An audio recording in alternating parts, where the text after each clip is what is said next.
Hello, welcome to the view of Portsmouth Harbour from the Gosport side. It's a grey, dank, wet and bitterly cold winter's Friday evening, but we're here for a very special reason, and that reason is right in the middle of your picture. HMS Dragon. The ship is, as you can see, not inside Portsmouth Naval Base, where you think she would be. She's at a very specialist facility, the UHAF, which is the Upper Harbour Ammunition Facility. It's located about 800 metres away from the nearest point of shore. It's a jetty. The jetty is behind the ship, which is 15 metres by 85 metres, and it's specifically designed to take a Type 45 destroyer. It was built for that purpose, replacing a much older facility, and allow that Type 45 destroyer to be fully stored up with ammunition.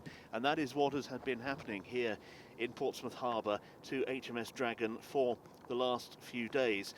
And this is a very normal part of the deployment process for a ship. They are moored there in the middle of the harbour for the sake of safety. Should anything go wrong with the ammunition and there be an explosion, it would minimise the damage to the vessels directly involved, and that would be, in this case, of course, HMS Dragon. And you can see probably now at a 90-degree angle is the crane that's been loading the ship up all day. Do this in the dockyard and significant damage will be caused. So that's why this ship has been here, and ammunition and all sorts of supplies have been coming in from Beddenham Jetty, which is in Gosport, to the left of the ship and right up out of our view in the harbour side.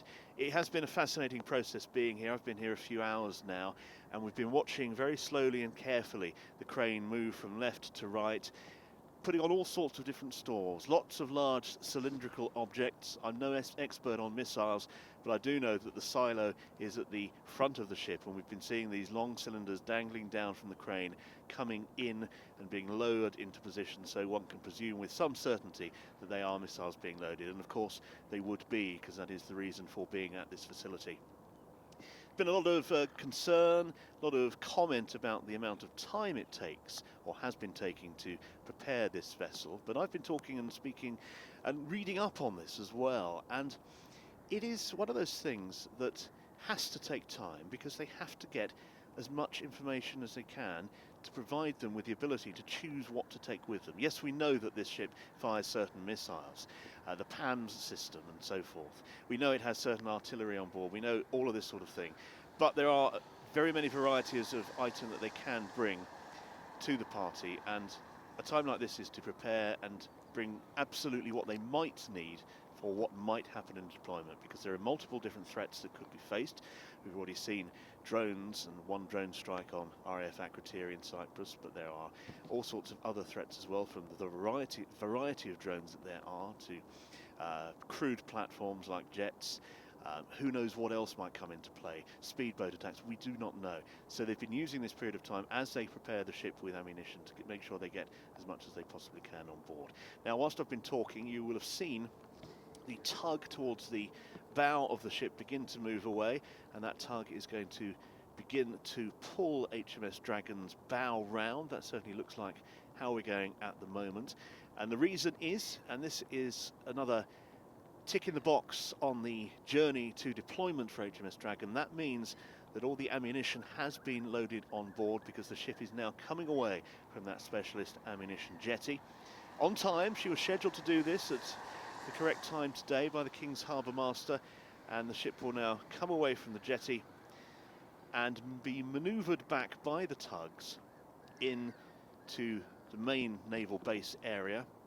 She is now underway. We can see the Dragon painted on the bow of HMS Dragon, the only ship in the Royal Navy that has such an emblem, and she's moving well clear now. We can see the crane and all the superstructure of that specialist ammunition loading jetty coming into sight. It's been shrouded from our view until this point by HMS Dragon, and she's making quite reasonable progress, pretty much straight backwards at this point. There is a tug at the rear, there's another tug that's just gone round that. So let's just take a look along the ship, starting at the bow with the Dragon, and we'll move along to the right of the vessel all the way down to the stern. We'll see the tugs there, the superstructure of the ship, and the two tugs now at the rear of HMS Dragon. If you're just joining us, it's Tim Cooper with you on BFBS Forces News on our YouTube channel, watching this step on the journey of deployment for HMS Dragon take place. You'll have seen, no doubt, all across the news images over the last few days of the vessel being here, being prepared, the ammunition being put on board, but that has concluded now, and the ship can continue with the rest of her preparation work. We understand she's going to go into the dockyard, not very far at all, just to the northwest wall, where we will see her more up in a short time, and that is where the rest of the work can continue, preparing this ship for her mission, bolstering defences to Cyprus and British people and personnel in the broader Middle East region, one suspects. So let's talk a little bit about the capability of the Royal Navy's Type 45s. They are an incredibly capable platform, and they have for, well, 16 years been training in how to intercept drones. The Mirak drone in particular has been something they've been trained against. They do that up at Benbecula, which is a coastal area of operation for firing in the Outer Hebrides, Benbecula Ranges, and they've been taking out these Mirak drones with their their Aster missiles. Mirak's 13 feet wide and a jet that flies up to 600 miles an hour. So they train for taking out drones, is what I'm trying to say in a long way. And the vessels are fully equipped as well with a Samson active electronically scanned array multi-function radar system.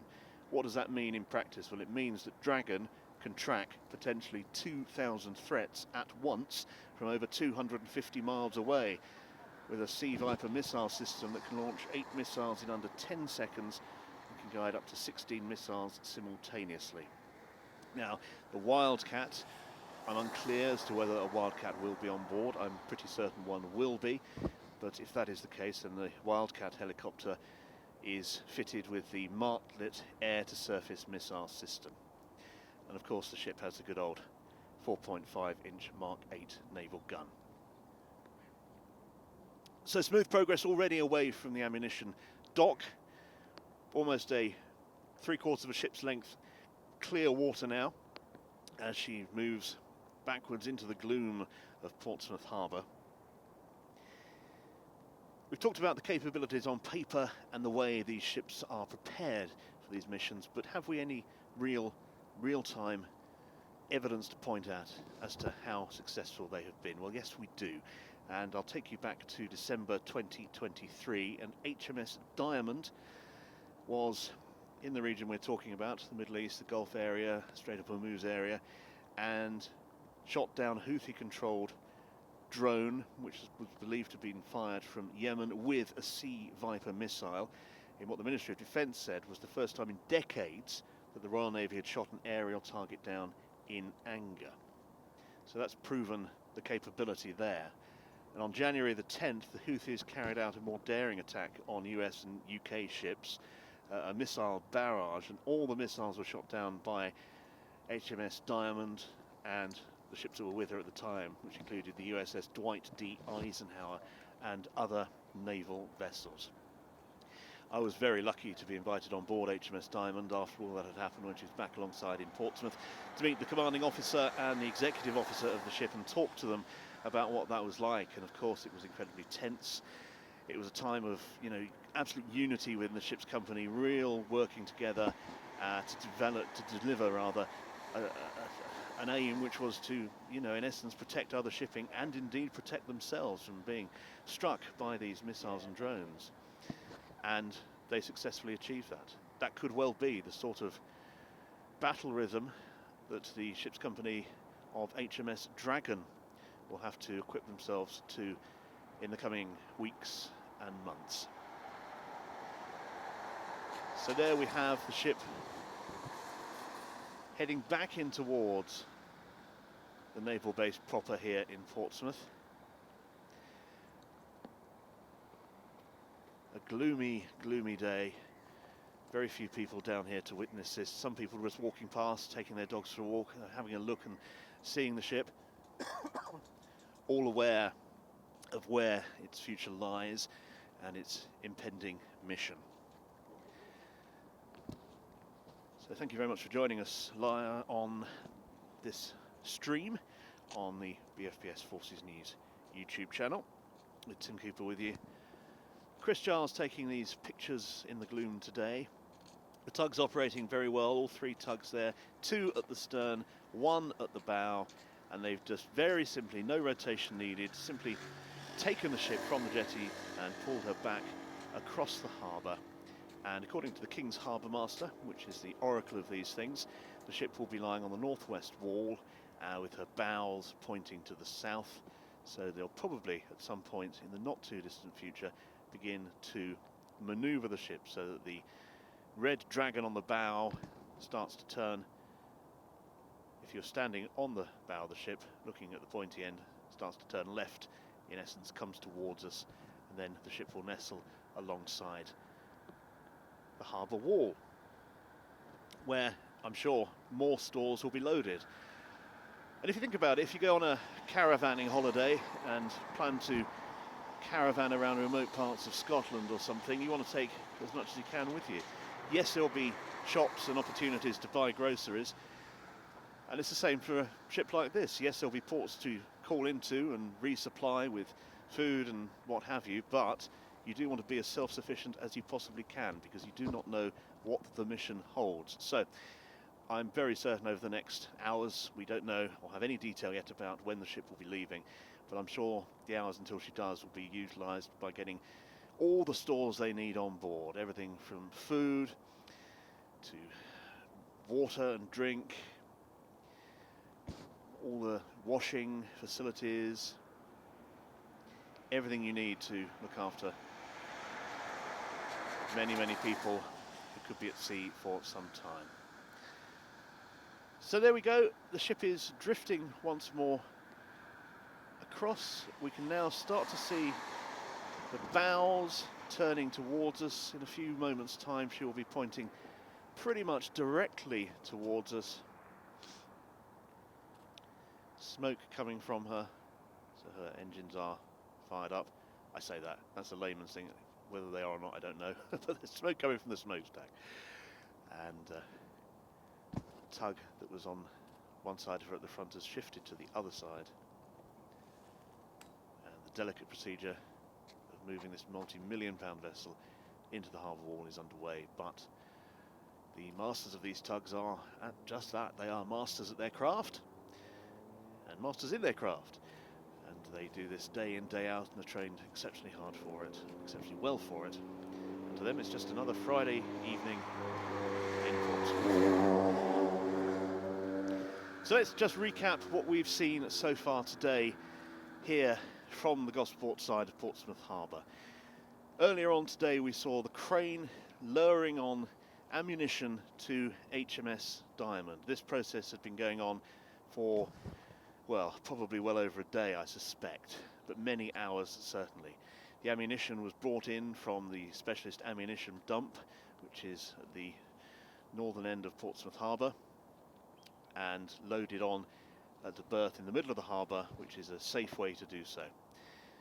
That completed at after 4 this afternoon. The ship moved and now has been taken away from there, so we can conclude from that the ammunition loading has been completed, and now the ship can continue with her preparations for her forthcoming deployment to the Eastern Mediterranean. She's now turned round and is being manoeuvred back towards her berth, and the next phase in her development and preparation for deployment can take place. I think we'll leave HMS Dragon I should say, be at this point, and say thank you very much indeed for watching, and don't forget to keep up with BFBS Forces News on social media, or indeed our website forcesnews.com. From me, Tim Cooper, and filming this, Chris Giles, thanks very much for watching, and good evening.